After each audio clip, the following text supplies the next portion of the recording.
近年香港非常重視正向家長教育，當中培養良好嘅家庭關係係有助提升家長嘅身心健康同埋面對逆境嘅能力。有見及此，賽馬會抗疫有家計劃獲得香港賽馬會慈善信託基金捐助，香港理工大學就聯同東華三院、香港青少年服務處、香港家庭福利會同埋救世軍響學校推行抗疫校園獎勵計劃，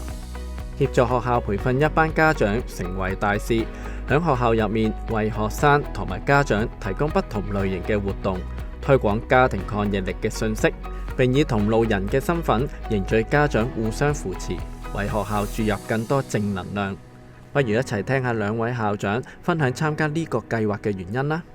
因為咧，我哋學校一路推行緊正向教育啦，而呢一個計劃咧，亦都能夠係提供到一個非常專業嘅系統培訓俾我哋家長，咁亦都係符合咗我哋正向關係、正向情緒、正向健康。疫情期間咧，我哋都見到咧，我哋嘅學生啦，同埋佢哋嘅家庭咧，親子之間嘅關係咧就有衝突啦，咁同埋個壓力又大咗，咁啊，所以咧就見到呢個抗疫有家呢個計劃咧，啱啱好針對性咧，就去解決到呢啲嘅問題。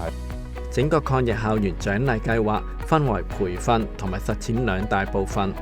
完成晒之後，會喺香港理工大學進行嘉許典禮，以表揚家長嘅貢獻。首先，家長會到香港理工大學參與5節嘅培訓，當中除咗認識到家庭抗疫力嘅概念得以喺生活自用之外，更學習朋輩支援同埋活動策劃嘅技巧，並會分享自身嘅家庭抗疫故事，建立互相支持嘅關係同埋團隊精神。然之後，家長會喺計劃社工嘅指導下，喺學校入面進行最少4次嘅實習，以創意嘅方式，好似攤位、講座、工作坊或者小組等等，將所學到嘅同其他家庭分享，以朋輩身份燃點其他家庭嘅抗疫力。我哋又一齊聽下成個計劃對家長同埋學校帶嚟啲咩得着啊！呢一個計劃就係一個好嘅計劃，因為本身咧就係話嗰個方向嚟講，係從一個朋輩嘅角度去同其他家長慢慢一步一步咁樣，就係大家分享自己嘅感受啦，自己有嘅問題，使到咧嗰個隔膜嚟講減到最低嘅時候，可能個成效係最好啦。因為抗疫大使咧要可以分享嗰個我哋自己嘅抗疫故事啦，我哋喺生活上點樣子去應付突然其嚟嘅困難啦，而其他家長聽到咧都覺得大家都可以去嘗試，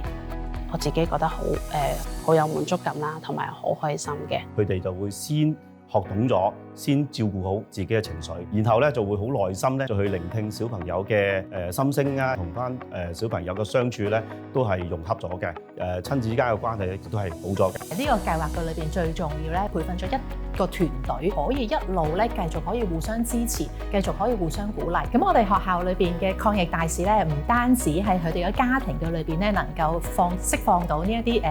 抗疫嘅能量啦，更加咧係帶領緊咧係成間學校一啲嘅氛圍，都唔單止咧係我哋學生受惠，我哋更加咧係邀請社區人士咧嚟到學校裏邊咧係進行一啲攤位活動，希望咧能夠將呢個愛嘅訊息咧能夠傳揚開去。